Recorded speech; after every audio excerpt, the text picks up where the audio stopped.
Nuestro grupo está conformado por Ana Mónica Araujo, Andrea Suárez, Brenda Ascanio, Julio Guzmán y mi persona, Olga Tome. El tema que nosotros decidimos abordar es la prevalencia del género masculino en las noticias de deportes y en el ámbito deportivo. La creciente práctica deportiva en la sociedad actual es un hecho de innegable importancia, hecho que se puede abordar desde distintos puntos de vista. El punto de vista que nosotros decidimos abordar fue la divergencia del género tanto masculino como femenino en el ámbito del deporte. Para hablar de esto es importante retomar los conceptos que hemos dado en la clase previamente.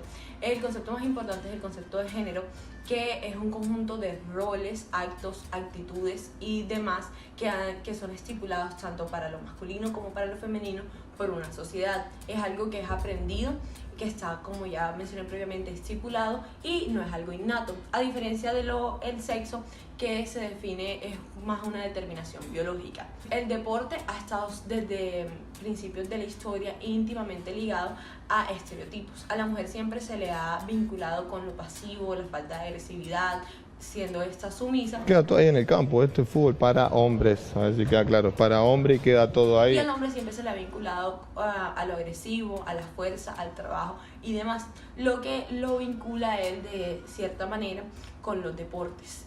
Los puntos que vamos a mencionar nosotros para abordar el trabajo es un poco de historia para ubicarnos en el contexto, enfoque de la baja práctica femenina a nivel deportivo y en las noticias deportivas y el papel de los medios de comunicación con respecto a esto.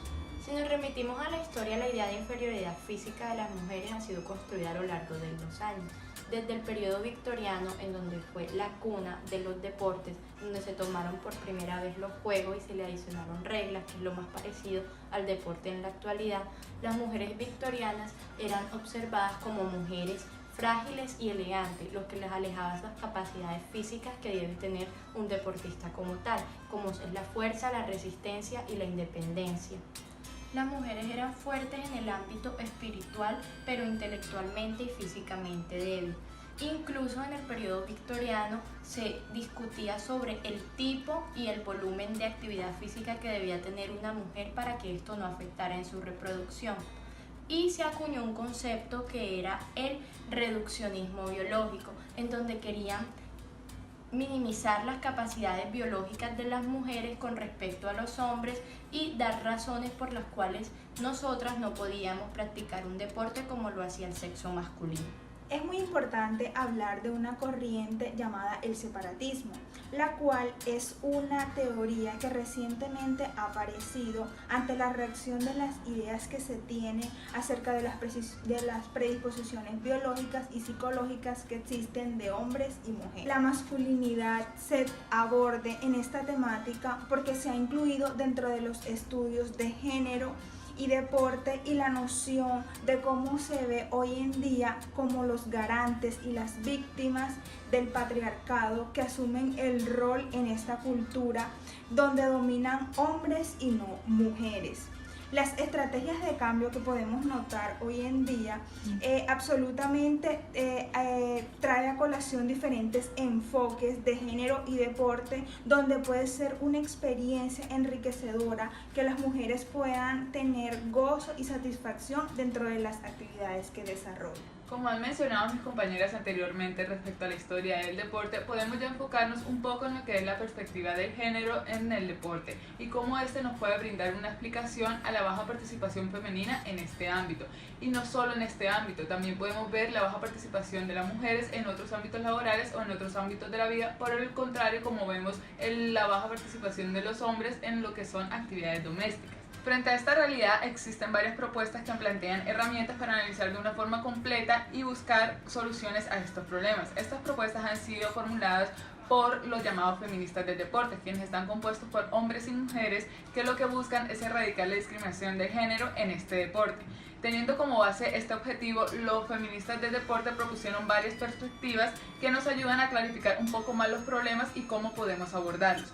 Estos temas que ellos llevaron a cabo fueron la igualdad de género, el separatismo, la masculinidad y las estrategias ante estos.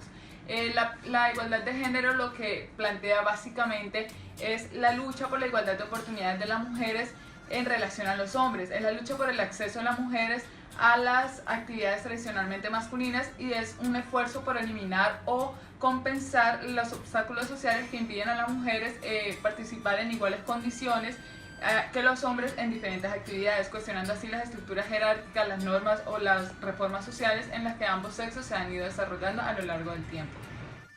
Bueno, en cuanto a los medios de comunicación con relación al deporte, con relación a la vida social, con relación a la vida política, ha sido uno de los grandes vehículos durante muchos años para tener bases sobre estos, sobre el pasado, para relacionarlo con el presente. En el siglo XIX, las mujeres les tocó acomodarse a cómo eran los deportes en ese momento, que eran muy manipulados y monopolizados por los hombres, tratándose de ellos como la única visión que había sobre el deporte. Pero en el siglo XX encontraron unos feministas en Estados Unidos, los cuales lucharon para que estos femeninas que se encontraban en el deporte salieran más adelante y tuvieran un papel mucho más protagónico. Pero hoy en día, el deporte sigue siendo para los medios de comunicación más masculino que femenino. ¿Cómo así? Muestran a los hombres por su musculatura, por su calidad para los juegos, para los deportes, como si tuvieran un poderío por encima de las mujeres. A las mujeres las muestran muy femeninas, en vez de cómo se desarrollan o se desenvuelven en su deporte.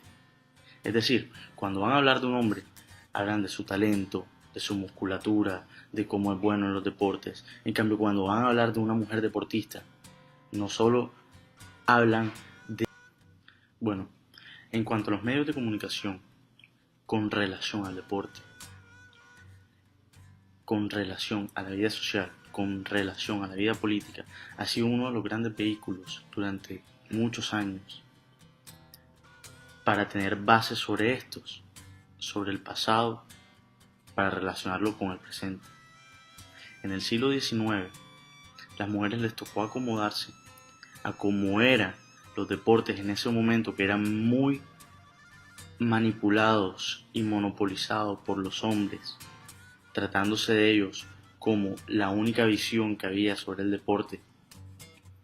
Pero en el siglo XX encontraron unos feministas en Estados Unidos, los cuales lucharon para que estos femeninas que se encontraban en el deporte salieran más adelante y tuvieran un papel mucho más protagónico. Pero hoy en día, el deporte sigue siendo para los medios de comunicación más masculino que femenino. ¿Cómo así? Muestran a los hombres por su musculatura, por su calidad para los juegos, para los deportes, como si tuvieran un poderío por encima de las mujeres. A las mujeres las muestran muy femeninas, en vez de cómo se desarrollan o se desenvuelven en su deporte. Es decir, cuando van a hablar de un hombre, hablan de su talento, de su musculatura, de cómo es bueno en los deportes. En cambio, cuando van a hablar de una mujer deportista, no solo hablan